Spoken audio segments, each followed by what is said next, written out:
Live from our culture studios in Blantyre, we bring you the lunch edition of MBC News with me, Opile Kaisa. Coming up, Malawi reaffirms its steadfast commitment to global nuclear disarmament and promotion of international peace. Public Service Pension Trust Fund faulted for purchasing overpriced hotel in Blantyre. And Blantyre City Council shuts down some business entities and major institutions for failing to settle their outstanding city rates.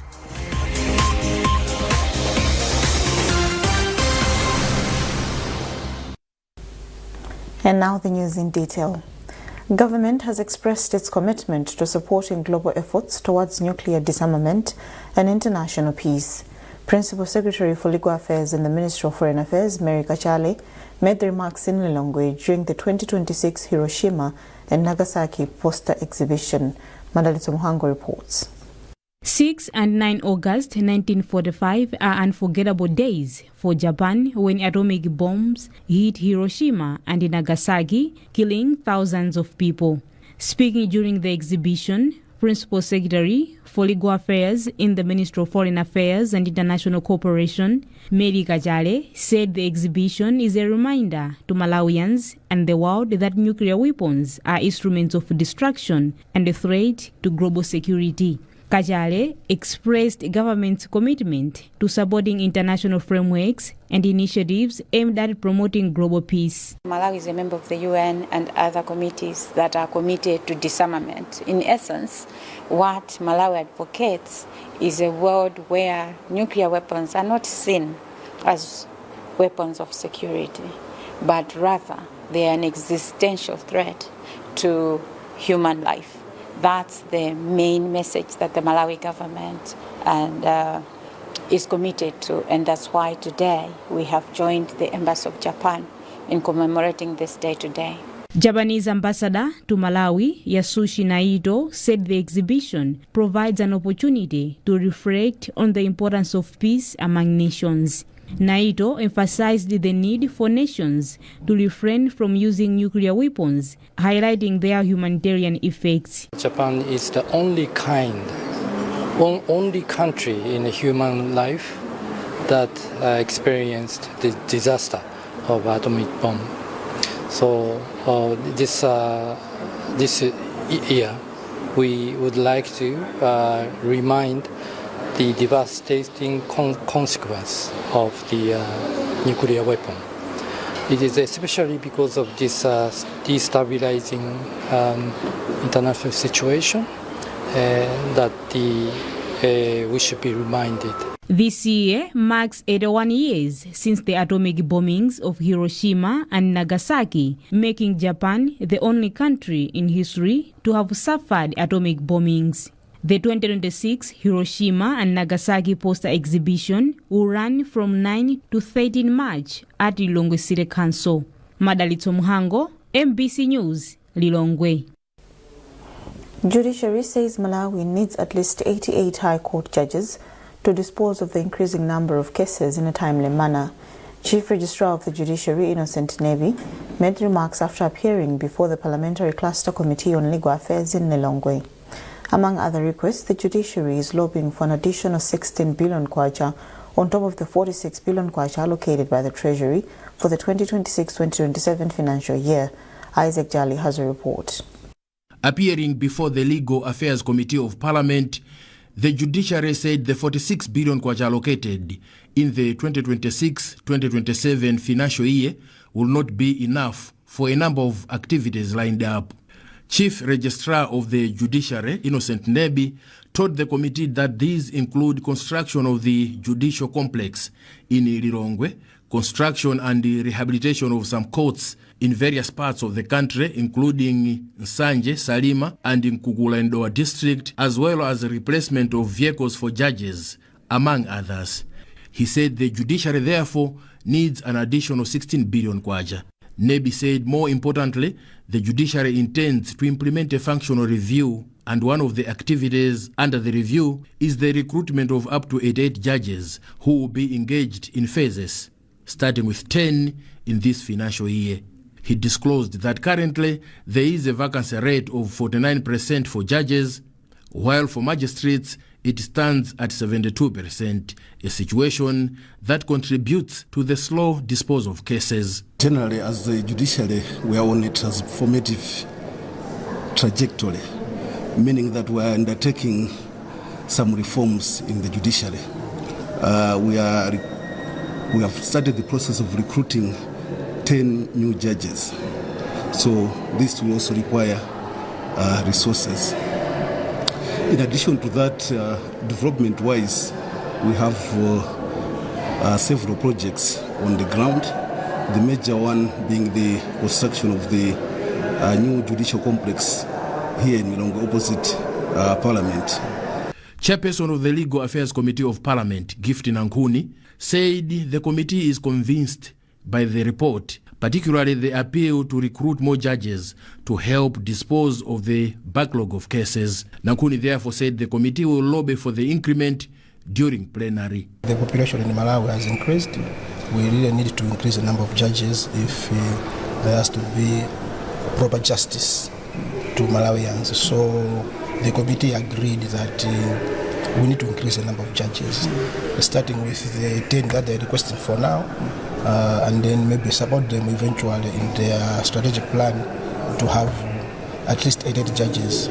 Currently, Malawi has 45 High Court judges against a population of more than 20 million. For some time, legal experts have warned that if the mismatch between the growing population of the country and the number of available judges is not addressed, the backlog of court cases will persist. It is therefore expected that the Legal Affairs Committee of Parliament will lobby for more funding. Isaac Jali, MBC, Lilongwe.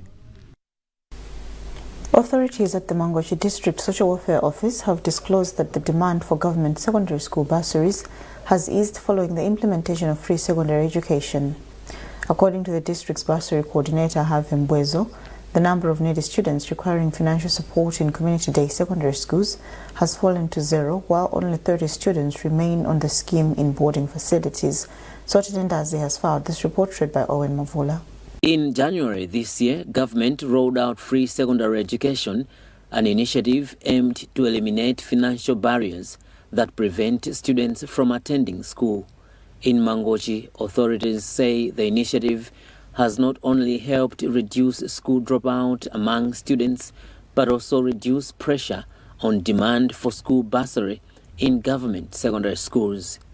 Bursary coordinator for Mangochi District Council, Havim Bwezo, has told MBC that in the last school calendar, the district registered about 69 girls and 83 boys on the list of those in need of school fees, and the office managed to secure support for 52 girls and 33 boys.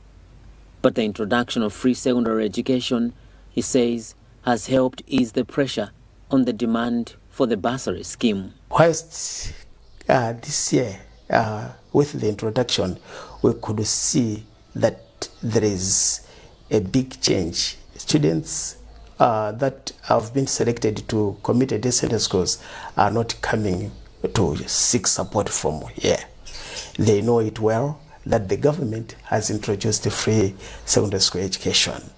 Commenting on the development, Executive Director for Link for Education Governance, Dr. Limbani Sapato, said the initiative will go a long way in reducing financial burden on parents and philanthropic organizations. Can see that the free education will offer more opportunities, especially for students that are needed so that they can complete their education. It will also reduce the burden on the parents and the philanthropic organizations from looking for bursaries in order to settle fees for disadvantaged students. Hence, we would like to commend the government for this initiative and request that the government continues with this policy. The introduction of free secondary education is also seen by many as a significant move towards advancing Malawi's human capital development. Parliamentary Cluster Committee on Social Welfare has proposed tapping into the Constituency Development Fund (CDF) to address critical gaps in children's welfare. Committee Chairperson Zabuka made the suggestion during an interface with NGO Coalition for Child Rights, the Malawi Economic Justice Network, and the National Children's Commission. While Kafafu acknowledged that the social sector receives a significant portion of the national budget, he emphasized that current allocations remain insufficient to support early childhood education and protect marginalized children. Details in this report. Even though the education sector has taken a lion's share of the 2026-2027 national budget at 1.2 trillion kwacha, votes for early childhood education under the Ministry of Gender as well as other social protection programs have each declined by more than 50%. The Parliamentary Cluster Committee Chairperson on Social Welfare, Zabuka, has since encouraged investment in productive sectors of the economy to help build more revenue. Kafafa, however, highlights that tapping resources from CDF could also help address immediate shortfalls. To say if the 10% of the CDF could be invested in children activities such as ECD and other areas that are to do with the child protection, then we think this sector would be good to go, because that the ECD or the child sector that is requiring that money, the average when the experts calculated, it was coming to around 90 billion. So if we had protected 10% of the CDF out of the 229 constituencies, it was actually coming to 100 billion. Commissioner for National Children's Commission, Benedict Kondowe, has held government for doubling allocation to the National Children's Commission.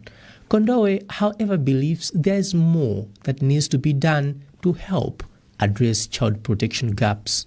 Child labor is also increasing, and efforts have to be made to make sure that we fight against child labor. As of late, you have also seen that street-connected children, in terms of numbers, are increasing each day in almost all the cities that we have in this country, and therefore we must come up with strategies and efforts that will make sure that we take children out of the streets. And UNICEF Chief of Social Policy, Matthew Tasker, emphasizes the need to find alternative forms of financing and improve revenue mobilization to address gaps in social protection. We are advocating for government, for our partners to push for increases in domestic revenue for social protection in the country, because if we don't have that, it will not be a sustainable picture going forward if we rely on international donors for social protection financing. So I think with so many households currently covered by cash transfers in the country and the impact it's having on school attendance, on economic multipliers in communities, it's vital that we inject financing into the sector. The country is estimated to have 2 million children under early childhood education, whilst 1.4 million people have so far benefited from social cash transfer, even though the social protection budget has declined this fiscal year due to donor aid freeze. Trust Office, MBC News, Lilongwe. A financial advisory team hired by the Public Service Pension Trust Fund to value the purchase of Amaryllis Hotel pegged the property at nearly 35 billion kwacha, even though the proposed purchase price was 48 billion kwacha. According to reports from both the FDH Financial Advisory Team and Continental Asset Managers, it would take approximately 40 years for the pension fund to recover its investment at the 48 billion kwacha price point. However, the Public Service Pension Trust Fund proceeded to purchase the hotel for 128.75 billion kwacha, defying advice from financial advisors and the Reserve Bank of Malawi. Trust Office has more.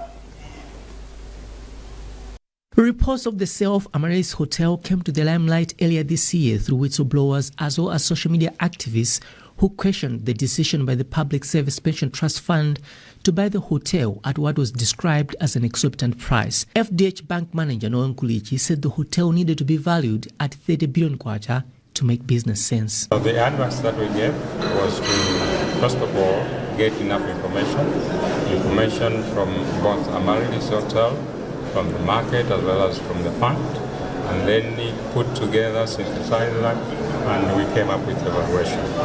The valuation was pegged at 30 billion. If you were there, you could see how that process was done. Two methods were used, so we averaged those two methods and came up with the 30 billion. Continental Asset Managers, who were also tasked to provide advisory services to the Public Service Pension Trust Fund, valued the hotel at 36 billion kwacha, which would reportedly also take over 40 years to recover. Public Accounts Committee Chairperson Steve Malondela has since promised to follow through the issue to its logical conclusion. We're just trying to ensure that the people who are working don't get to be negatively impacted due to poor investment. But as I've said, this is the first day. We're yet to get to the pension fund. You're looking at the Reserve Bank, you're looking at the Attorney General, the SCP. So being a first day, the impact is going to shape itself as we go along. The public inquiry by the Parliamentary Committee on Public Accounts is expected to continue until Friday this week, with a preliminary report by the committee expected to be presented next Monday. Trust Office, MBC News, Lilongwe. This is MBC News. A reminder of our top stories. Malawi reaffirms its steadfast commitment to global nuclear disarmament and promotion of international peace. Public Service Pension Trust Fund faulted for purchasing overpriced hotel in Blantyre. And Blantyre City Council shuts down some business entities and major institutions for failing to settle their outstanding city rates.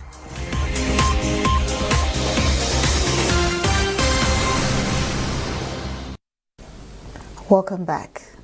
The Blantyre City Council has shut down several business and institutions for failing to settle outstanding city rates. Led by City Mayor Councillor Isaac Jomo Osman and supported by the Malawi Police Service, the enforcement exercise follows the expiration of a 2-month ultimatum issued to property owners. Chisomo Break reports. The first institution to be closed was Malawi Housing Headquarters in Blantyre, which owes the council 460 million kwacha in city rates. The mayor proceeded to Pacific Limited Building in Chiwembe and sealed the offices for failing to settle 52 million kwacha. The city mayor then shut down Malawi Congress Party buildings at Chichiri and Clock Tower in Blantyre for owing the city in excess of 132 million kwacha. According to Osman, failure by business entities to pay city rates is compromising service delivery in the city. This initiative is very important. And I want to tell everyone who has our wages that we are going to come after you. It's high time that each and everyone need to know that it's important for him or for everyone who lives in Blantyre to pay city rents. Otherwise, if you are not paying, we are going to come after you. All the residents in Blantyre are crying because of potholes that is surround Blantyre. Now, to fulfill the challenge that we have, we need money. We are still waiting for the government budget. That budget is going to come, I think, after April. Now, are we going to leave people to live the way they are living in Blantyre? No. We need to find ways where we can find the resources, and we need to give them the services, that they are looking for. It's what we are doing. The mayor and his entourage visited Victoria Hotel and Gardens in Blantyre, where owners paid their arrears on spot. According to the city records, business entities in Blantyre City owe the city over 8 billion kwacha. Chisomo Break, MBC News, Blantyre. Now, just a day after the Blantyre City Council closed down some business entities and property for failing to pay city rates, some have made the payments to the council. Joining me live in the studios is our reporter, Chisomo Break, who has been following the issue for us. Good afternoon, Chisomo. Good afternoon, Pili. Now, tell us, what's the brief background of this story? At the crack of dawn yesterday, Blantyre City Council, led by its Mayor Isaac Jomo Osman and councillors as well as police and some members from the council, set out on an operation to close or shut down some of the business entities in Blantyre that are owing the council in terms of city areas.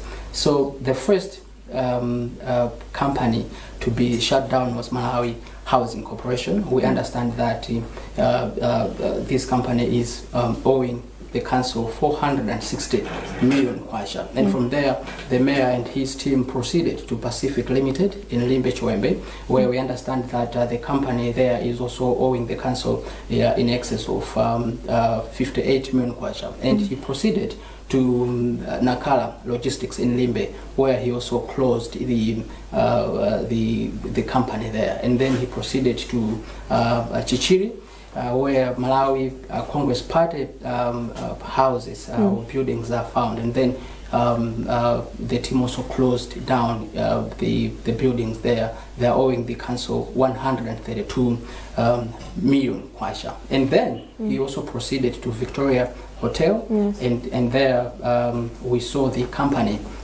honoring its subsidiaries instantly on the spot. They paid the council somewhere around 6 million kwacha, so they did not close. Right. So as of now, as we're talking now, the latest is that some companies, more companies, because we are meeting the mayor, more companies are still honoring their subsidiaries. It means there are a lot of companies that are owing the council a lot of money. So some have started paying, others they started yesterday paying, and as we are talking now, some are paying. Have started honoring. Yes, they're paying their raise, and we heard the mayor saying that as this morning, as we are entering these studios, the city has collected 69.3 million kwacha, which means it's quite a huge sum. Yes. Exactly. So now, what is the future of this operation? Maybe for the council to avoid such incidences like this one in the future.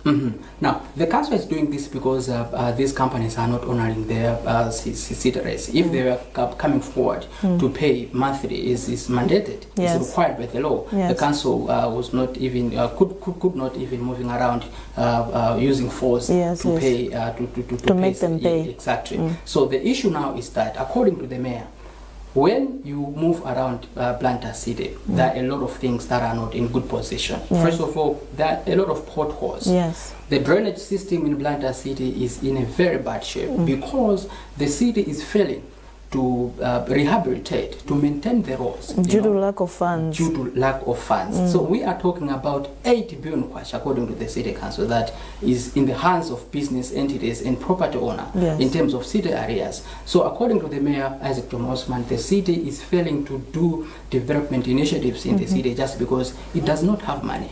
For example, even refuse collection is a challenge as we are talking now. 2, 3, 4 days are passing before the council comes to collect refuse, just because the cars there are in bad shape. They don't have fuel because the money is in the hands of the people. So what the mayor is saying is that business entities, property owners, they have to come forward. They have to go and pay their rates. If they pay, the council will not use any force. They will not use police. The council will not use anything like come and pay. No. You see, so if they pay their rates in time, it means that everything will be in the safe hands and business will be as usual as it was supposed to be. Upire, as we were having the interview with the mayor, a lot of companies, even banks have expressed commitment. Even some want to, if they're asking the council to give them a schedule for next month to pay their rates. They are rushing there to pay their rates because they know the importance of paying the rates, and also they appreciate this initiative that Blantyre City Mayor is undertaking. All right, Chisomo, thank you very much for joining us live this afternoon. You're welcome. All right, now moving on, National Bank of Malawi is emphasizing the need for the financial sector to ease access to investment capital for players in the local energy sector. This is according to the bank's head of corporate banking, and they say is one of building capacity to powering the Malawi's economic growth. Details in this report.